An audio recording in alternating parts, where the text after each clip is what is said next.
Ladies, welcome to the Feminine Mystery. My name is Azalea Dawn, and on my channel I talk about leveling up femininity and everything you need to get into the high quality relationship that you desire. So if any of that interests you, then check out the rest of the videos on my channel. Today I'm going to be talking all about careers. It's specifically what having a man can actually do for you in your career. Now, if you're familiar with my channel, I do talk a lot about both options because I believe that above all things, women should have options. I talk about, in detail what it's like and what, how you can position yourself to no longer have to work if you are married to the right man, and what the benefits of that might look like. I also understand that some of you may not necessarily want to stop working. You may want to continue to have a career. That is the case for me in particular. I spent a long time in my education. I, have multiple advanced degrees culminating in a PhD. I say this all the time. I work as a scientist, and I did not personally choose to leave my career once that was an option. But having a hypergamous relationship really did come with other benefits, and I really want to talk about those benefits for career-minded girls. So if any of this interests you, then keep watching. First things first, having a hypergamous relationship with a high quality man increases your negotiating power. And this is big. Now, one of the things that I saw on TikTok, I thought that this was revolutionary advice and more women should listen to this. We talk a lot in this country, in the United States, I know that there are many people who are international, but in the United States we talk a lot about the gender gap or the wage gap when it comes to different genders in the workplace. And a lot of people who have different political leanings say, yes, that gap is there, but we need to, as women, accept our part in that. Men are simply more likely to negotiate, and men are willing to walk away when an offer is not right for them. And that is why, at the end of the day, a lot of men do get paid more. They're willing to negotiate their salaries.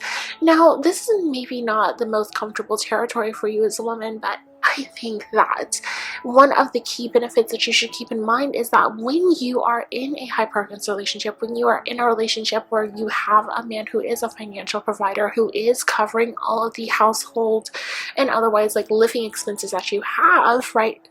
When you're in a situation where your income is simply not required to keep your lifestyle going, that really does change things quite a bit, especially when it comes to your negotiating power. So what does that look like? Well, first of all, you now are in a position where anytime you're seeking a job to begin with, you can negotiate and you can take longer with your negotiations. You don't have to sign the first offer you get. You can take longer to find a job. You can take longer to find the right salary for yourself. You can really go big and play to win, which is so key in life. You don't want to play not to lose. You don't want to play to make sure that you're not going bankrupt, to make sure that you're not, falling behind in your bills or having to move back in with your parents or, living on the streets or something. You don't want to play life like that. You want to play to win. You want to play to make the most money that you can as possible. And that is a mindset shift that a lot of people are just not necessarily in the position to make. And as a woman, when you are really ready to step into that space, the comfort and security that a relationship can provide you can really help with that.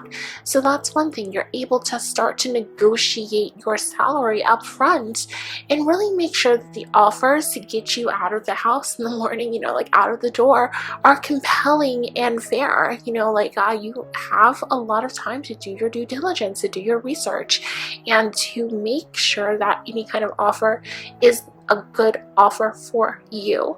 The second thing that you can do is follow the rule that I've seen again on TikTok, but I don't know. I know women in real life who do this, and it's always great financial advice. But essentially, no more than 2 years with a company without either a promotion, right? A promotion and a raise, right? You need either a change in title or, even better, a raise, an actual financial raise that goes along with that change in title, change in responsibility. So you want to either be moving up or moving out every 2 years.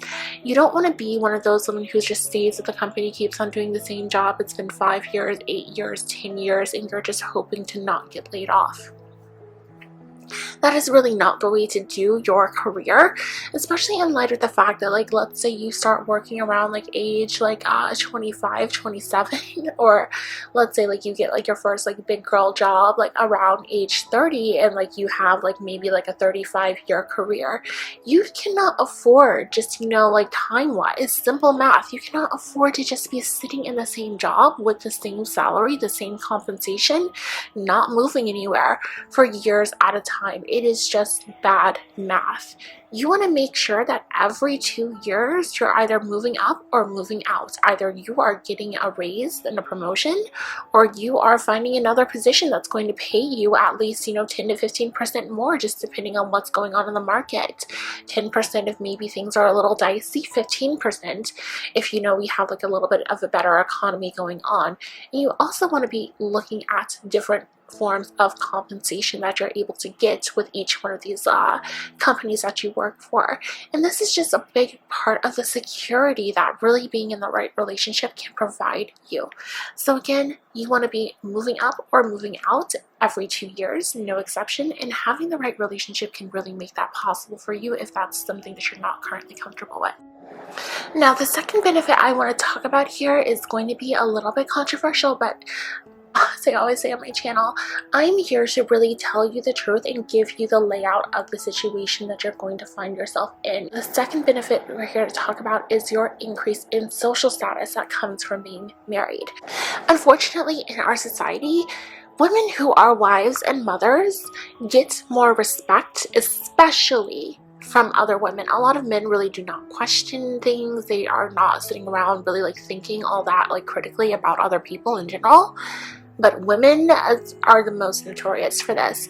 If you are a wife and a mother, you are going to be held in a higher regard than other women who are not. And it is just that simple. People at the end of the day, regardless of what they say, and often counter to what they say, right, really do embrace and embody embrace the embodiments of traditional family values in our culture. And the more that you align with those, the more you're going to reap the benefits in terms of just a broader social status and the privileges that come along with that. People are going to view you better. They're going to view you better in this core area. And then the halo effect is going to take over, where because they think this one good thing about you, that one good thing tends to irrationally bleed into all other things. So they now start thinking that you're a really good speaker when you have to give a presentation. They start to think that you're a really level-headed decision maker when it comes to, this and that. They tend to think of you as more responsible, all because you are, the embodiment of what women are quote unquote supposed to be in society. And that's why in a lot of, very high level upper management, you're going to see women who are wives and mothers who are actually taken to these places, while women who are maybe single mothers, unmarried, which is really the bottom tier, unfortunately. It kind of works backwards. Or women who are just married but have chosen not to have children, they're not going to have the same access to these higher tier positions as women who are married, right? They're wives and mothers, specifically both. So you want to keep that in mind. There are going to be benefits that come along with this, just as much as there are going to be challenges when it comes to, time management in your personal life. So I hope that this was not, too much of a difficult to hear kind of thing. Again, that is not my intention to hurt feelings or cast aspersions. I just really want you to be prepared for, everything that's going to come along with things as you make it through your career. Now, ladies, the third benefit I'm going to talk about here is access to a wider array of social opportunities. A lot of people who are, married couples, they tend to hang out and socialize with other couples. It just makes it more more comfortable, I guess, for them to, be friends in that way. They like to have other couple friends. And this is not like a few people here and there. This is how a lot of couples operate in society. It makes it kind of, fun for them to, have these double dates. There's a man there for the, the woman's husband, and everybody can just be together, have a good time, feel like they are having these broader communal relationships. So that is a huge thing to take note of. When you are married, right, when you're a married woman, you're going to have access to social opportunities that you didn't have before. And you're definitely going to notice, I know that I definitely have in my personal life, I get a lot more, invites from, couples in particular. And I've also heard from friends of mine who are, mothers, that, a lot of women who are especially becoming new mothers suddenly want to hang out with them a lot. They just kind of want to infuse that quality into their life. It's a very normal and natural thing for people to do, that once something is going well for them, they want to surround themselves with other people who those similar things are going well for them with. So the more you can be in a happy and loving relationship, the more you are going to start to notice all of these different social connections are opening up. And those social connections can have a very strong overlap with your workplace and in the kind of alliances that form around the workplace. So if you are somewhere, maybe in a larger Fortune 500 company, maybe you are somebody who really has a trajectory where you want to really ascend high up the corporate ladder, marriage is really going to be a strong component of that. And that's why you see a lot with men who work in this world, that by a certain age, they want to be married. Let's make no mistake about it. They want to be married to a quality woman. They want to be in a positive relationship. And they might be very conscientious when it comes to making that decision, but they very much want to be married. And that is because there are real tangible benefits that they perceive as coming from that. And that's something that if you're a career-minded woman, I really want you to keep in mind too.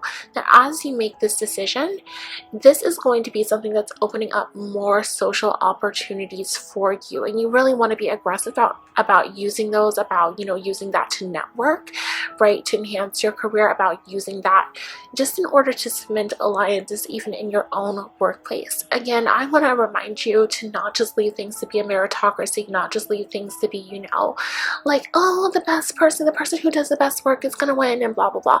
No, you want to play to win, play aggressively, and that is what I would really advocate for you to do here. So use those opportunities, those social opportunities, to really advance yourself. And that's going to be another benefit that comes from just being married when it comes to enhancing your own career as a woman. So if you don't want to leave your profession, you don't want to leave what you do, hopefully what I've outlined here is that there are a lot of benefits, right, even when it comes to staying in a job, that come from being a married woman. So I hope that that is helpful for any of you who might have been curious about this topic. If you have any questions, let me know down below in a comment, and I will see you again in my next video soon. Bye. Now, ladies, the last message that I want to touch on here is that the right man will give you more than any boss ever will. This is something that I really wanted to touch on and cover just because I think it is a little bit, again, one of those more controversial topics in society where there are a lot of strong opinions on either side, and I can see why people are, on either side of those issues, but we really just need to be able to talk about it and really give clear messages here. One of the things that I recently saw come out was actually covered by HRH Collections. I'm putting her channel here, and it's her video titled "Women Are Unhireable." I understand, that is going to get a lot of, opinions, but, clickbait, it's what people do.